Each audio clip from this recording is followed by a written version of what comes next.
1 verse 5, I'll be reading the NIV version sa English. And then pagkatapos sa Filipino natin babasahin. Sabi ng Biblia, verse 5, if any of you lack wisdom, you should ask God, who gives generously to all without finding fault, and it will be given to you. Sa Tagalog, ngunit kung ang sino man sa inyo ay kulang ng karunungan, humingi siya sa Diyos. Bibigyan at siya'y bibigyan sapagkat ang Diyos ay nagbibigay ng sagana at hindi nanunumbat. Hallelujah. So mag-focus tayo dito sa God who gives generously. O ang Diyos ang nagbibigay, no? Si Lord ang nagbibigay. So humingi tayo sa Panginoon. God who gives generously. So ang pag-uusapan natin ngayon, pamagatan natin, generosity that glorifies God. Yuko po natin ang ating mga ulo. Hallelujah, manalangin tayo sa salita ng Diyos. Ama naming banal na makapangyarihan sa lahat. Panginoon, maraming salamat sa oras na ito kung saan, Lord, kami po ay nagkakatipon-tipon ngayon. Panginoon, walang ibang dahilan kung hindi upang ikaw, Panginoon, ay aming sambahin at purihin at pasalamatan sa kabutihan mo, sa pag-ibig mo, Lord, na kailanman hindi nagbabago. O Diyos, buksan mo po ang puso, alam namin na ikaw, Panginoon, ay Diyos na mapagbigay. Ikaw ay Diyos na mahabagin. Ikaw ay Diyos na maawain, Panginoon. Salamat sa kaligtasan. Salamat sa buhay na iyong ibinigay sa amin. Panginoon, kung wala ka, wala kaming magagawa. Ikaw ang may-ari ng lahat ng meron kami. Maging ng aming buhay, maging ng buhay ng mga mahal namin, Lord. Salamat, Panginoon, sa pagkakataon, sa oras. Salamat sa hininga. Salamat, Lord.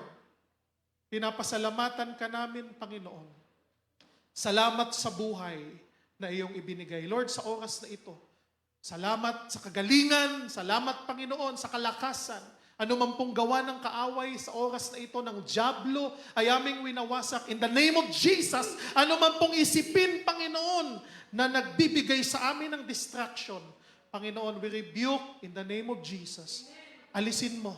At ang aming puso, isip at kaluluwa, Panginoon, ay maifocus namin, Panginoon, sa iyo lamang sa oras na ito. Sa iyo lamang ang kapurihan at pasasalamat. In Jesus' name we pray. Ang lahat ay magsabi ng amen at amen. Praise the Lord. Hallelujah. Generosity that glorifies God. Generosity ang salitang hindi na bago sa atin, madalas nating marinig. No? Ano ba itong generosity? Sa Tagalog, pagtulong o bukas palad na pagtulong. Sa ibang salita, tinatawag din itong kabutihan ng loob. Sa dictionary, generosity means a willingness to give, to help, or support, especially more than is usual or expected. Yung mga pambihirang pagkakataon na tayo ay tumutulong higit sa nakasanayan, higit sa normal nating pagbibigay. Generosity is the quality of being kind and unselfish. No? Ngayon, karamihan ang nakikita natin, minsan wala ng kindness sa mga tao. Kadalasan nakikita natin, puro na lang selfish ang ginagawa ng mga tao, pang sarili lamang. No? Yung mga politiko natin, masyadong selfish. Dahil inuubos ang kaba ng bayan. Hindi man lang iniisip ang magiging epekto para sa iba. Selfish. Di ba?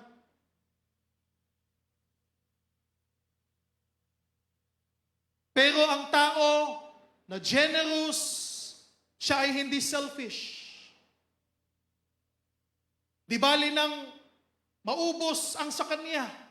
O di bali nang hindi siya ang unang makinabang, ang mahalaga, makatulong ang mga nangangailangan or matulungan ang mga nangangailangan.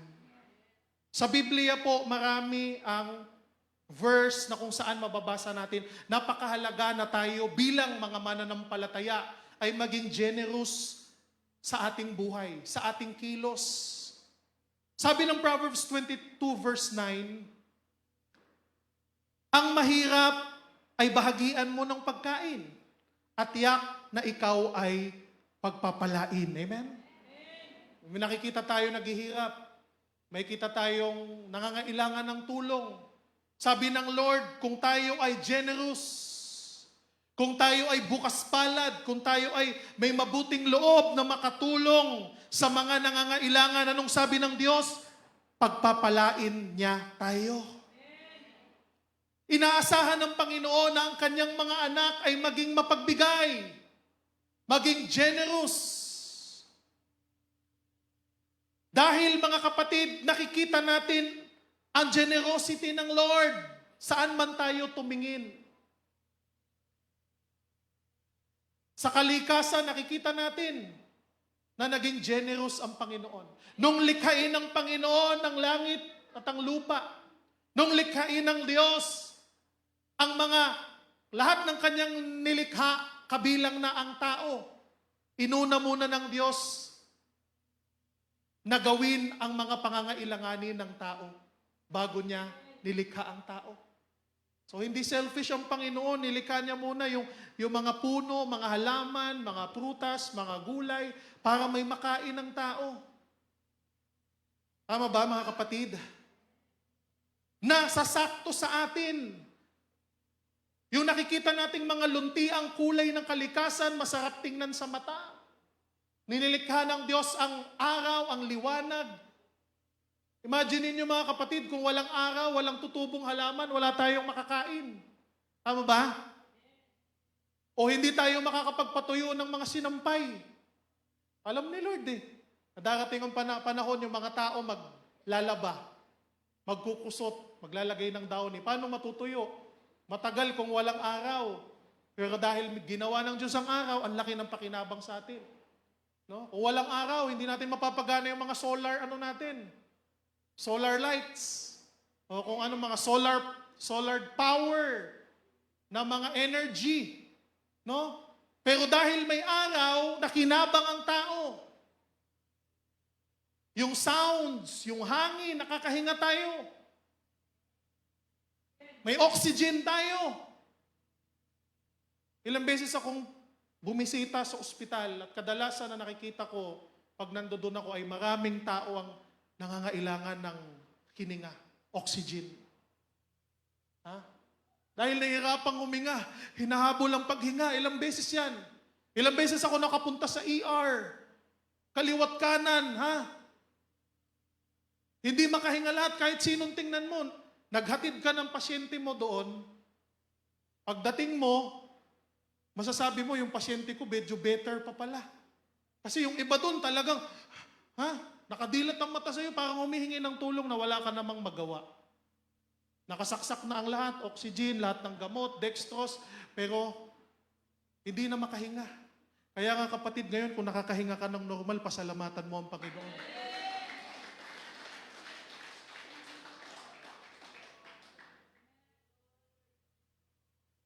Marami tayong dapat ipagpasalamat, ang bait ng Diyos sa atin. Minsan problema lang natin, kinukulang tayo pambayad ng bills, nagbabudget tayo sa pagkain, kasi medyo kailangan magtipid. Pero hindi ka hirap. At mabuti pa rin ang Panginoon sa iyo. Nakakagalaw ka, nakakakilos ka. Kasama mo ang pamilya mo, kasama mo ang mga anak mo. Kaya nga lagi natin sinasabi sa church, God is good all the time, God is good. Kasi totoong mabuti ang Panginoon. Hindi selfish ang Lord, ang Diyos na ating pinaglilingkuran, mga kapatid. Binigyan niya tayo ng ability na makapaglasa, taste. Na-enjoy natin yung pagkain. Pag may karamdaman ng tao, hindi niya na ma-enjoy ang pagkain. Naalala ko nung nagka-COVID ako, ang sarap ng pagkain ko, hindi ko hindi ko ma-appreciate. Sabi ko, bakit ganito yung luto mo? Sabi ko sa asawa ko. Ang tabang. Pagtikim niya, nga matabang. Yung pala pares kami, may COVID. Nakanasan nyo na yun, sarap ng pagkain. Talagang malasa, pero di nyo malasaan. Hindi maganda ang buhay. Pero dahil hindi selfish ang Panginoon, binigyan niya tayo ng pleasure na maging masarap ang ating pagkain. Kahit na bagoong, na-enjoy. Di ba? Masarap. Yung lilikha ng Panginoon, na-enjoy. Naririnig natin yung ganda ng awitin, yung huni ng mga ibon, yung mga awitin ng papuri pag nasa sanctuary tayo ni Lord. Kung paano nag-worship ang mga tao, ang sarap sa spirit. Na-enjoy natin yun, na-appreciate natin yun. Nakakahawak tayo, nadadama natin ang pagmamahal ng ating mga mahal sa buhay. At natututo tayong makontento. Satisfied ang buhay natin. Kaya lahat ng kailangan ng tao, lahat ng needs natin, una mo nang nilikha ng Panginoon bago niya tayo lalangin. Kaya wala na tayong hihingin pa, wala na tayong hahanapin pa. Sabi nga, kung may pangangailangan ka, nandyan na sa harapan mo, kailangan mo na lang kumilos. Binigyan tayo ni Lord ng talino, ng abilidad, ng galing. May mga alam ka na hindi alam ng iba kasi unique yung talent na binigay sa iyo ni Lord. Ikaw lang ang meron yan. Kaya wag mong maliitin ang iyong sarili. May binigay sa iyo si Lord na abilidad upang yan ang gamitin mo, upang ikaw ay magtagumpay sa buhay. Lahat ng kailangan natin, mga kapatid, ibinigay ng Panginoon, hindi pinagkait ng Panginoon. Higit sa lahat, binigyan niya tayo ng kapatawaran sa ating mga nagawang pagkukulang at kasalanan sa Kanya. Kaya nga dapat maging mapagpatawad tayo. Maraming beses tayo nagkasala sa Diyos, pero maraming beses tayong pinatawad ng Panginoon. Maraming beses tayong nabigo, pero maraming beses na tinulungan tayo ng Panginoon. Maraming beses tayong nadapa, pero maraming beses na hindi tayo iniwan, hindi tayo pinabayaan, na tinulungan tayong makatayo. At pinatatag ng Panginoon ang buhay natin. Hallelujah. Sabi na Ephesians 4 verse 32, sa halip maging mabait kayo at maawain. Mapagpatawad kayo sa isa't isa tulad ng pagpapatawad sa inyo ng Diyos dahil kay Kristo. Kaya nga sa ating buhay, may mga tao na gumagawa ng mga bagay na kinakainis natin, ikinakagalit natin. Pero dapat at the end of the day, mga kapatid, matuto tayo na patawarin sila. Regardless kung nanghingi ng sorry o hindi na natin problema yun. Pero gusto ni Lord, isipin natin, sa puso, sa isip natin, ay gawin natin patawarin sila. Bakit? Kasi hindi natin hawak ang ating buhay. Ayaw natin na kung sakaling kunin tayo ng Panginoon, may sama ng loob sa puso natin. May galit, may puot. Kaya sabi ni Lord, alalahanin mo, kung nagagalit ka sa iyong kapwa, isipin mo, hindi ka rin naman perfect. Dapat magalit sa iyo ang Diyos. Dahil naging makasalanan ka. Pero anong ginawa ni Lord? Pinatawad ka niya. Dahil ang Diyos na pinaglilingkuran natin ay mapagbigay. Hindi lamang ng biyaya, hindi lamang ng mga bagay na kailangan natin, kung hindi mapagbigay siya ng kapatawaran sa lahat ng mga tao na nagpapakumbaba at nagsisisi sa kaniyang harapan. Kaya nga, napakahalaga ng generosity, hindi lamang sa pagtulong. Dapat generous din tayo sa panalangin. Generous din tayo na makipagkapwa-tao. Generous din tayong umintindi sa mga taong napakahirap intindihin ang ugali. Hello? Di ba sa iyong katabi, mahirap ka ba intindihin? Tapos tanongin mo siya, ako, mahirap ba ako intindihin? Yun ang magkatabi mga mag-asawa, ha? Mahirap ba ako intindihin, honey? Kasi ako, hirap na ako intindihin ka. Di ba? Ba't kailangan generous ka? Sa Biblia, ano ang principle na makikita natin? Ano yung generous? One person who gives freely, yet gain even more. Sabi ng Bible. Another withholds unduly, but comes to poverty. Sabi ng Proverbs 11:24 to 26. Ang taong mapagbigay ay lalong yumayaman. Amen? Ngunit naghihirap ang tikom ang kamay. Ang taong matulungin, sasagana ang pamumuhay, at ang marunong tumulong ay tiyak na tutulungan din.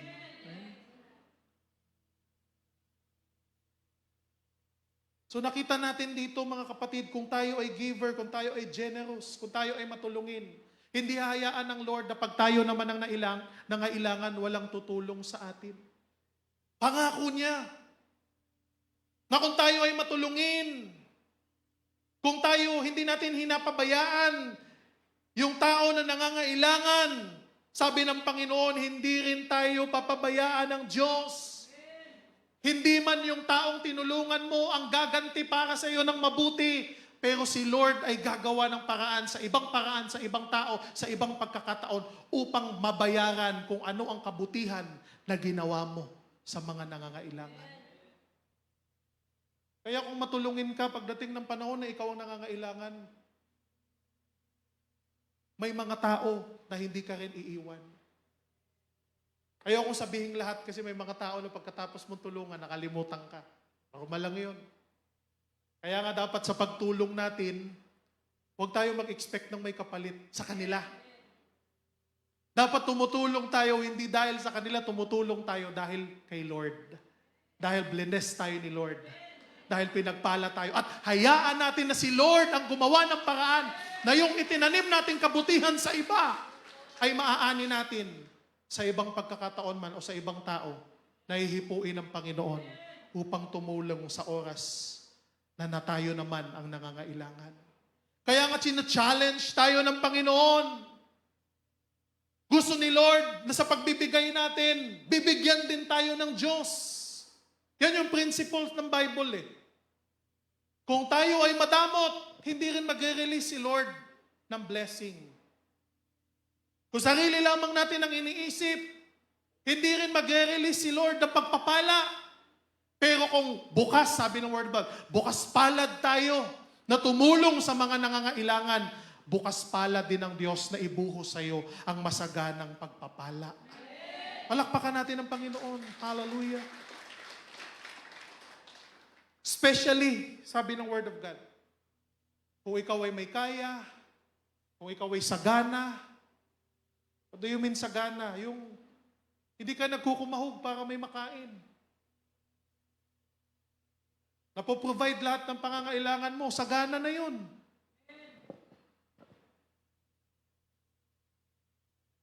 Anong sabi ng 1 Timothy 6 verse 18?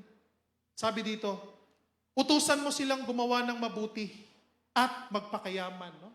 Sabi ni Lord, inuutusan pala tayo magpakayaman. Ibig sabihin, mag-invest, magsikap, di ba, mag-ipon, maging panatag tayo. Utusan mo silang gumawa ng mabuti at magpakayaman sa mabuting gawa.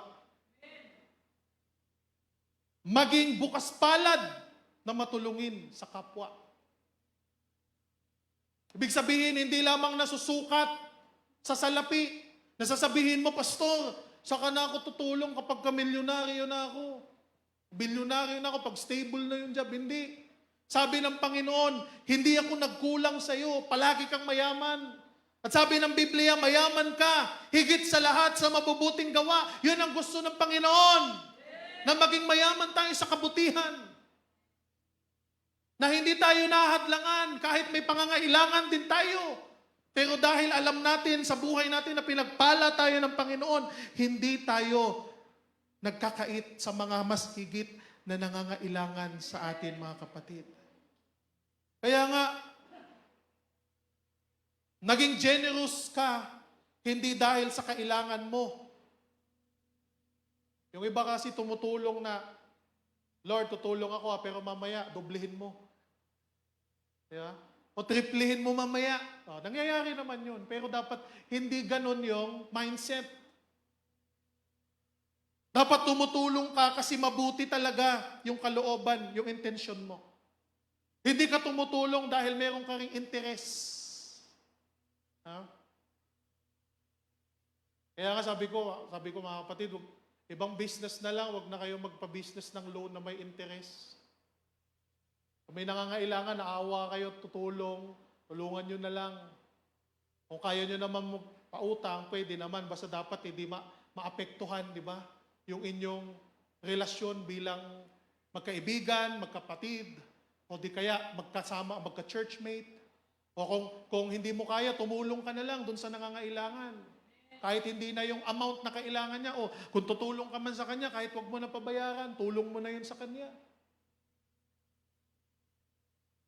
Ibig sabihin yung pangangailangan ng tao, wag nating samantalahin. Hello? Biglang tumahimik ka. Kung tutulong tayo, tulong talaga. Di po ba mga kapatid? Kaya nga sabi ko, marami namang hanap buhay dyan. Marami namang negosyo dyan. No? Kasi kung Biblia yung titingnan natin, madaming verses sa Bible na sabi pag nagpautang ka, huwag mong tubuan. Lalo na kung hirap na hirap, nangangailangan talaga. So yun yung sinasabi ng Bible. So as a Christian, di ba parang pag sinunod natin ang salita ng Panginoon, alam din natin na may pagpapala. Kung papautang ka, go. Kung kaya mo naman, kung may tiwala ka naman. Di ba? Kung wala kang tiwala, bigyan mo na lang pa rin ng tulong dahil nangangailangan. Pero ang bottom line mga kapatid, tayo ay willing na tumulong sa mga nangangailangan. Hallelujah. Kaya nga, makikita dito yung faith natin. Nag-reflect dito yung pagiging generous natin na napapapurihan ng Panginoon kapag nakakatulong tayo sa ating kapwa. Even sa church, may mga pangangailangan sa church. Sa early church, may ganun din. Pero yung early Christians, nagtutulungan sila. Katulad ng mababasa natin dito sa 2 Corinthians 9. Sa 2 Corinthians 9, mababasa natin dito. Ha? Anong sabi dito? Na nangangailangan yung church sa Jerusalem. Because anong story nitong 2 Corinthians 9? Dahil sa Jerusalem nagkaroon ng taghirap, taggutom. Famine. Parang kalamidad. Ano pang nangyari? At hindi lang yon, meron pang persecution sa mga Christians. Dahil yung mga early Christians, ipinapapatay. Sila nagtatago sila, hirap na hirap sila sa buhay. Wala sila halos makain. Pobre talaga. Tapos anong sinabi ni Pablo? Hindi rin sila makapag-work. Dahil sila ay in-exile. Ikaw Christian ka?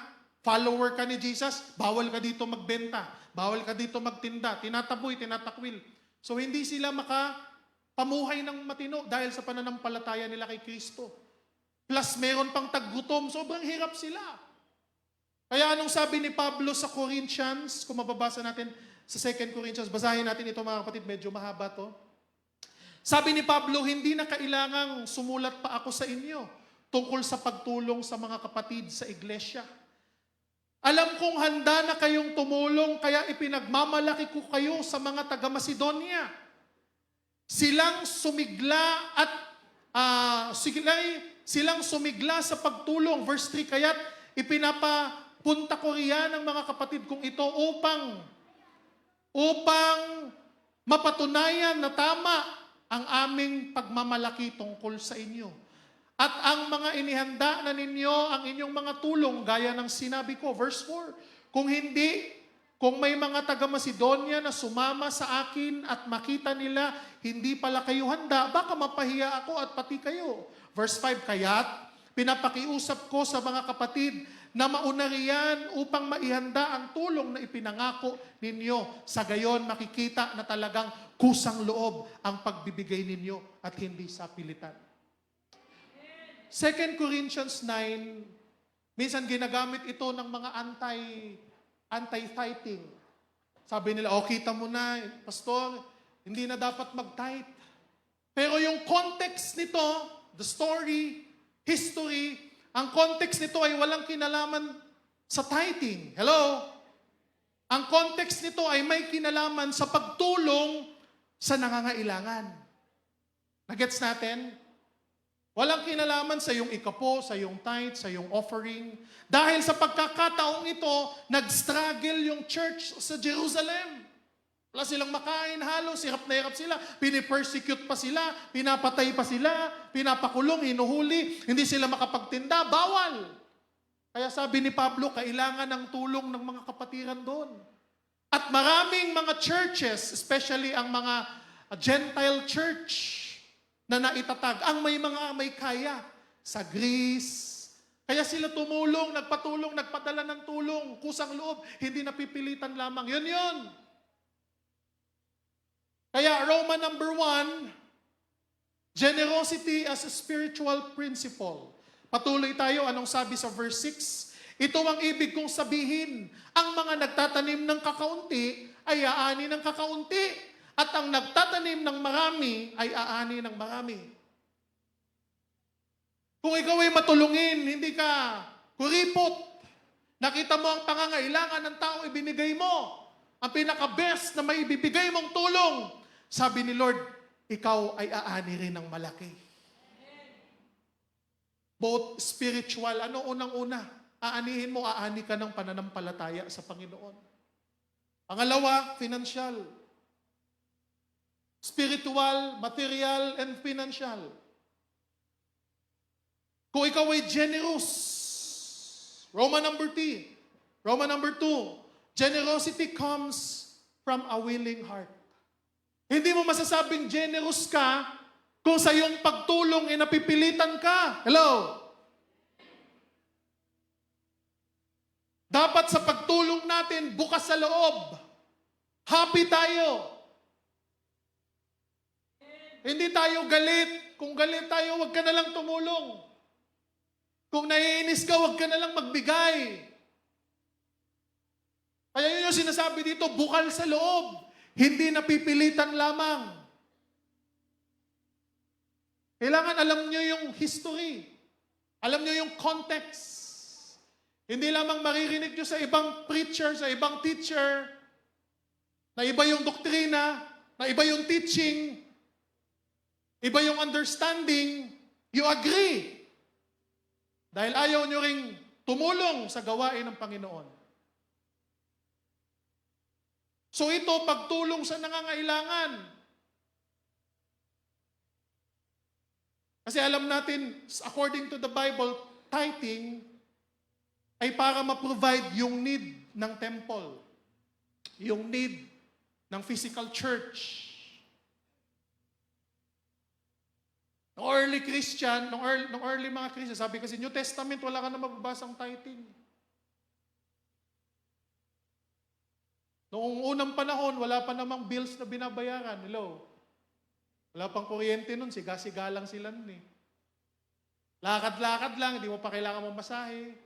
Hindi mo pa kailangan magbayad ng internet, magbigay ng mga allowances sa lahat ng mga nangangailangan, ng mga kumikilos sa gawain ng Panginoon. Sa mga pangangailangan, sa mga gamit, sa lahat ng needs, sa expansion ng church. Di pa kailangan nun bumili ng lote na katulad ngayon na mahal, di ba? Kaya ibang-iba, hindi pwedeng sabihin na porkit hindi mo mababasa sa church, sa New Testament, sa New Covenant, wala na. No. Magkaiba yung tithe, magkaiba yung help. Tithe is for the ministry, for the church. 2 Corinthians 9, ang context ay sa pagtulong sa nangangailangan. Dapat klaro yan sa mga born again. Hindi yung nakikinig tayo ng YouTube, nakikinig tayo ng iba, ng mga anti-tithe, ng mga teaching, na hindi naman yun yung context na tinuturo. Hindi porkit nababasa natin sa Bible, yun na yun, kailangan tingnan natin yung context. Tama ba mga kapatid? Hindi yung kukuha ka lang ng talata, gagamitin mo para banggain yung faith ng iba, para lang mag-oppose, pero yung context hindi natin alam. Hindi mo alam yung history. Kaya nga sabi sa pagbibigay, dapat kusang loob, maluwag sa pasya, hindi napipilitan lamang, sapagkat iniibig ng Diyos ang nagbibigay ng may kagalakan. So ganun din when you come to church, when you give back, imagine mo tayo, it's not yours. You're giving back to God. Kung ano yung kanya, binabalik mo lang. Tama ba mga kapatid? Binabalik mo lang. Sabi ng Word of God. Kaya ibang-iba yun sa pag-give sa mga nangangailangan. Especially pag magbabalik ka sa Panginoon, mag-offering ka sa Panginoon, of course, dapat mas lalo kang masaya. Tama ba mga kapatid? Doon natin ito i-apply. Kung magbabalik ka ng part ni Lord, kung magbibigay ka ng offering, dapat mas lalo kang masaya. Kasi para nga kay Lord. Masaya ka nga na tumulong ka sa tao. Masaya ka nga na tumulong ka sa nangangailangan. How much more kung ikaw ang magbibigay, mag-o-offer ng pagmamahal mo sa Panginoon. Di ba dapat lalo lang na mas masaya tayo? Palakpakan natin ang Panginoon. Hallelujah. Ganon din sa pagtulong natin sa kapwa, sa mga nangangailangan, kusang loob. May kagalakan. Kasi yun ang gusto ni Lord. Kaya sa Roman number 2, generosity comes from a willing heart. Willing. No? Pangatlo, God supplies so we can generously give. Hello. Si Lord ang nagsosupply. Kung ano man yung ibinigay natin sa mga nangangailangan, galing yan lahat sa Panginoon. Kapatid, walang atin. Hello. Walang atin sa mundo. Tanungin ko kayo, nung sinilang ba kayo, anong dala nyo? Sino dito nung may sinilang siya dito sa mundo, may dala siyang 5 butas? Galing sa sinapupunan ng ina? Wala. Hubad tayo. Dumating dito sa mundo. At sabi ng Bible, hubad din tayong babalik sa Panginoon. Kaya, kailangan isipin natin lahat ng nakamit natin sa mundo, sa buhay na ito, lahat yan galing sa Panginoon.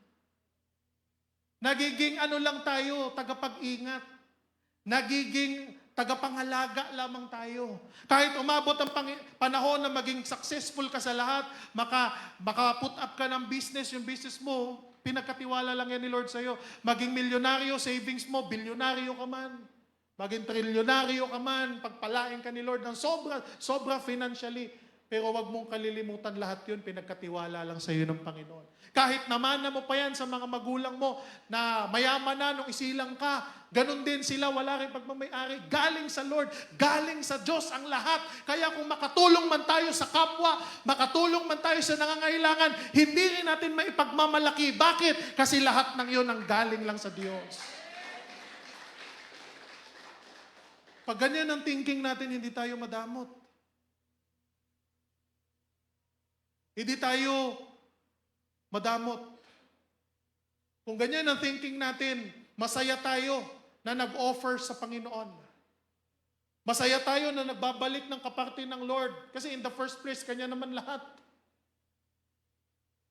Hindi mo pagdadamutan si Lord. Kung yan ang thinking mo, masaya ka na nagbibigay. Masaya ka na sumusuporta sa gawain ng Panginoon. Masaya ka na tumutulong sa kapatid mo na nangangailangan. Verse 8, magagawa ng Diyos na pasaganahin kayo sa lahat ng bagay at higit pa sa inyong pangangailangan. Tingnan niyo yung sabi ng verse. Upang sumagana kayo para sa mabubuting gawa. Tulad ng nasusulat, siya'y masaganang nagbibigay sa mga dukha. Ang kanyang mga kabutihan ay walang hanggan. Verse 10, ang Diyos ang nagbibigay ng binhing itatanim at tinapay na makakain. Ang siya ring nagbibigay sa inyo ng binhi at magpapalago nito upang magbunga ng sagana ang inyong kagandahang loob. Yung generosity na itatanim mo, seed. Sa pagtulong mo, nagtatanim ka ng generosity sa heart mo. At kung generous ka, lalo ka pang gagawin ni Lord na maging generous. Para magmalaki, para magmayabang, hindi. Gagamitin ni Lord yung capability mo para mag-glorify siya sa buhay mo. Kaya God supplies so we can generously give.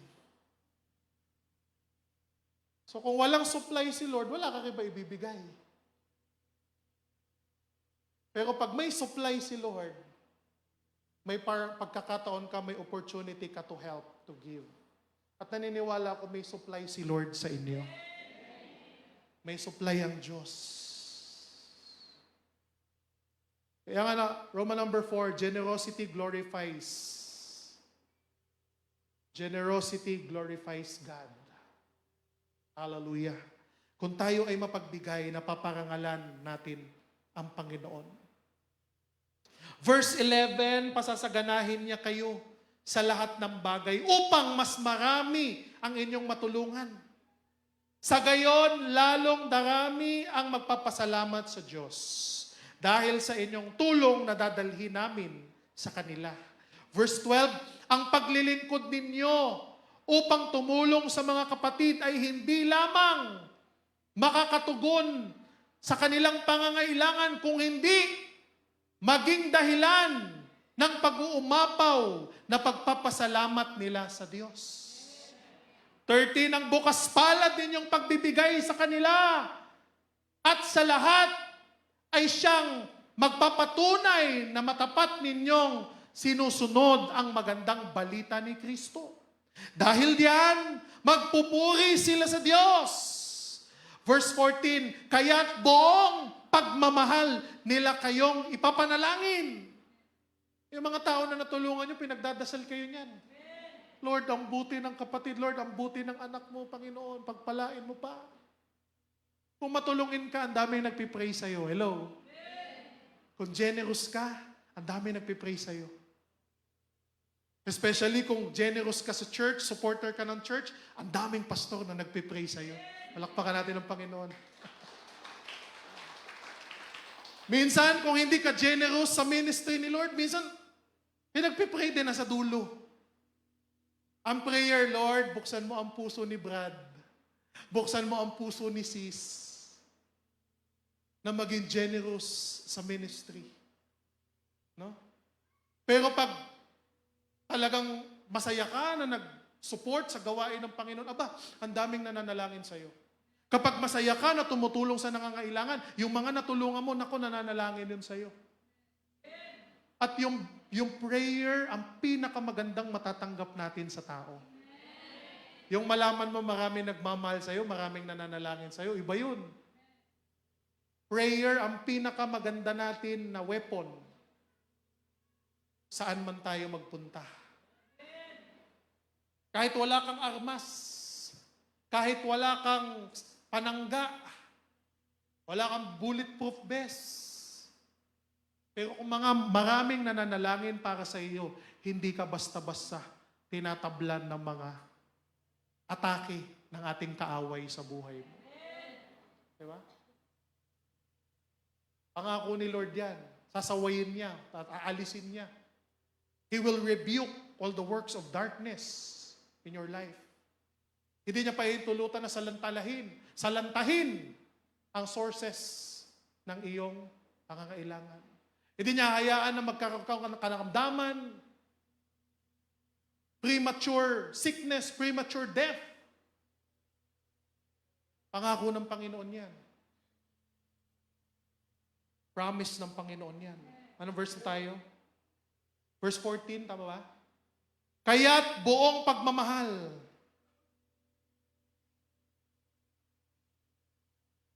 Kaya't buong pagmamahal nila kayong ipapanalangin dahil sa di masukat na kagandahang loob ng Diyos sa inyo. Kaya yun ang maganda. Generous tayo, hindi tayo talo. Kung tumulong tayo na iniisip natin para mag-glorify ang Panginoon, hindi tayo talo. Maalala man nung taong yon ang pagtulong natin o hindi, pero tsak yung ginawa natin, hindi makakalimutan ng Diyos. Palakpakan natin ang Panginoon. Hallelujah! Hallelujah!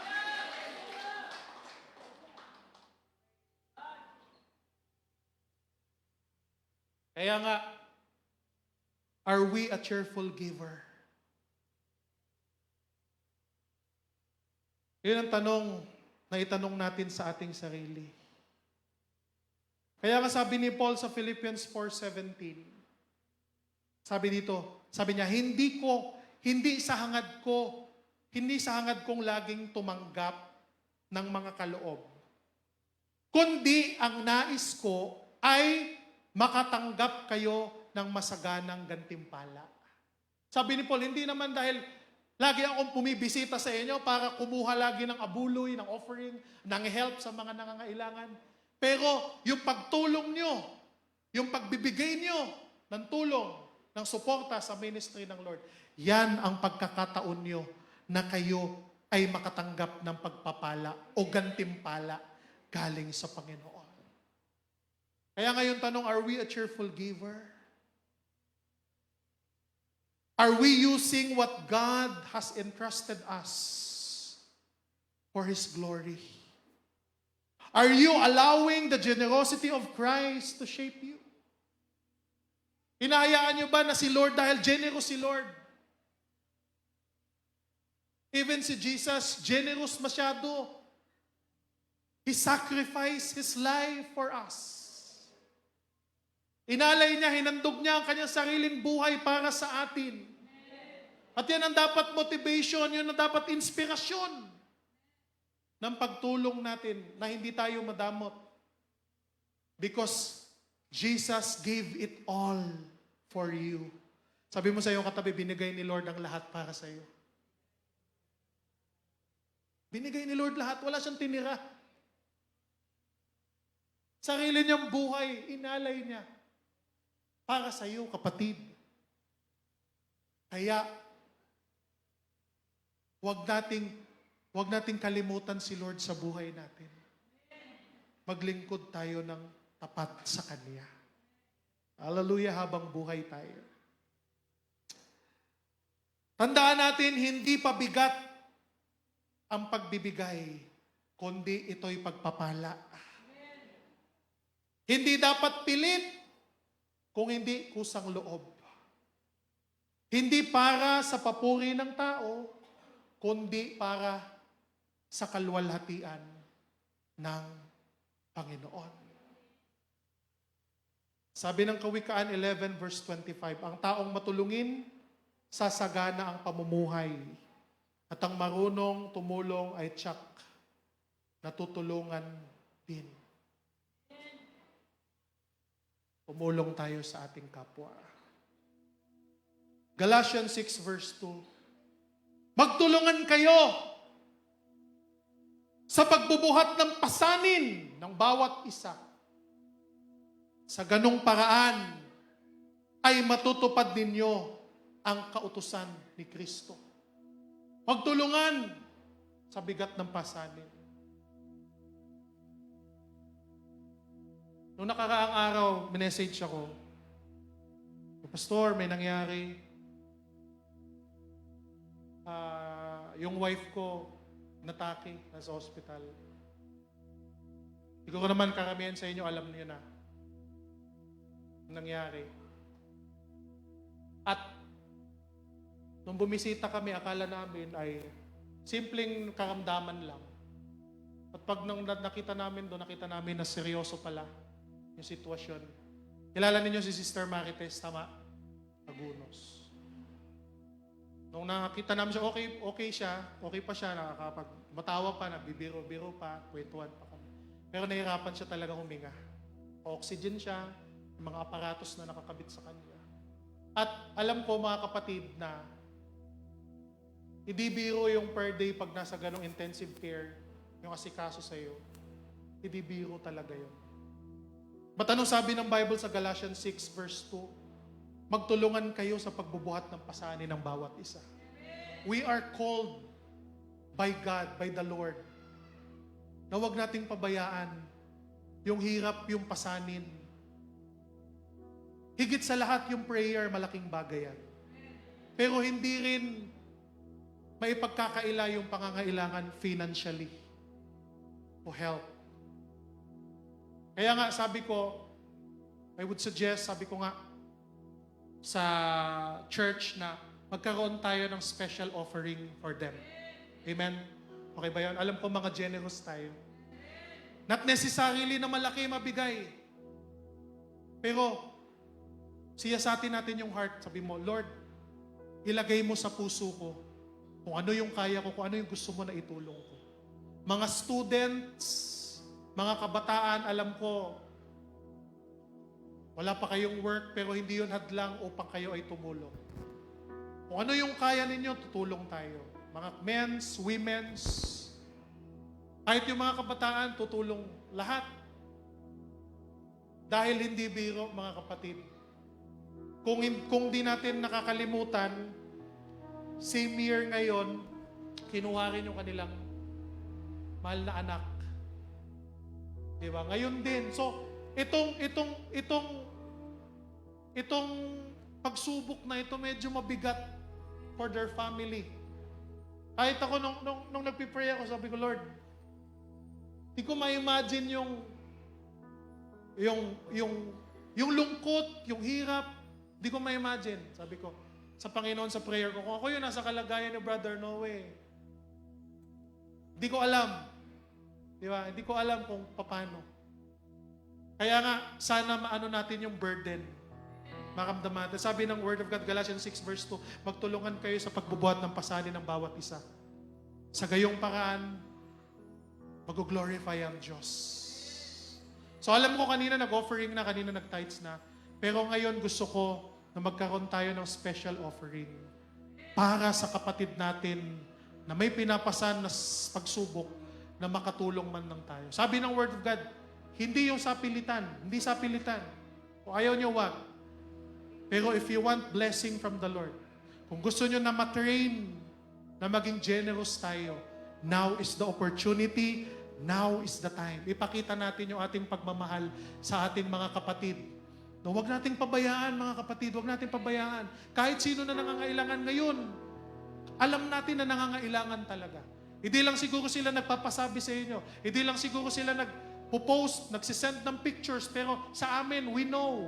Sinasabi nila sa amin, we know kung gaano kabigat, gaano kaseryoso ang sitwasyon. Kaya sabi ko, mga kapatid, please, they need our help. Kailangan nila ng tulong natin. Kaya gusto ko sana bawat isa sa atin ngayon, manalangin tayo sa Panginoon. Sabihin natin sa Lord, Lord, hipuin mo yung heart ko. Ano yung gusto mo gawin ko? Anong pagtulong ang gusto mo? Maybe this is our only chance. Baka sa susunod, wala na tayong pagkakataong tumulong. Ito, meron pa. At dito natin ipakita, dito natin i-apply. Hallelujah, hallelujah. Iniling ko tayong lahat itong mayo, mga kapatid. Praise the name of the living God. Woo, hallelujah, hallelujah, hallelujah, hallelujah. Glory. You are awesome, God, Lord. Manalangin tayo, taas natin ating mga kamay. Ama naming banal na nasa langit, salamat sa iyong mensahe, Lord. Salamat sa iyong salita. Panginoon, sa oras na ito, alam namin, Panginoon, na may nangangailangan ng tulong namin, O Diyos. Lord, you know, hindi kami mayayaman, but Lord, hindi yun hadlang, Panginoon, na kami ay makatulong. Lord, I pray, touch the heart of your people, Panginoon, na narito. Panginoon, alam ko, they need also, kailangan din nila ng tulong. Pero sa pagkakataong ito, may mas nangangailangan ng tulong, O God. Lord, salamat na turuan mo kami maging generous, Panginoon. Turuan mo kami paano namin ma-apply ang iyong salita. At naniniwala kami, Lord, masaya ka kung kami ay masagana, masaya na magbigay, lalo na sa pagtulong sa mga nangangailangan para sa iyo. Lord, nakita mo ang puso ng iyong mga anak. Nakita mo, Panginoon, ang willingness nila tumulong. At sana, Lord, sa pamamagitan nito, lalo pa, Panginoon, na tumatag ang pananampalataya ng bawat isa. Lalo pa kami, Panginoong, magtulungan sa oras na may pangangailangan. Sabi nga, Lord, kung ano ang nararamdaman ng hinliliit o kalingkingan, ay ramdam ng buong katawan. Ganun, Lord. Nararamdaman namin yung pain, yung hurt, yung loneliness. Pero Lord, salamat, Panginoon, sa comfort na nanggagaling sa iyo. Lord, bigyan mo ng lakas. We praise Brother Noe Villaflor, Sister Marites, na patuloy na lumalaban sa kanyang buhay, Lord. Panginoon, tulungan mo siya na mapagtagumpayan ito. Tulungan mo ang kanilang pamilya na ma-overcome ang ganito. Alam namin, Lord, hindi namin pagmamayari ang aming buhay. Ikaw ang nagmamayari. Pero Panginoon, hanggat may buhay, hanggat may hininga, hindi kami susuko at patuloy kaming dadalangin sa iyo, O God. Alam namin, Lord, na mahabagin ka at maawain ka. At gagawin mo kung ano ang pinaka nakakabuti para sa lahat ayon sa iyong kalooban. O Diyos, salamat po na sa oras na ito, kami ay tutulong ng masaya. Kami ay tutulong, Panginoon. Even, Panginoon, more than sa aming usually na ginagawa at nakakaya. Tutulong kami dahil alam namin, Panginoon, na ito'y kalooban mo. At gagamitin mo kaming lahat na instrument para mag-glorify ka, para maparangalan ka at maitaas ka. Salamat, Lord. We pray, we praise you, we magnify you. We give you all the praises and the glory. Everything we have belongs to you, Panginoon. Sa iyo lamang ang lahat. Sa pangalan ni Jesus. Amen.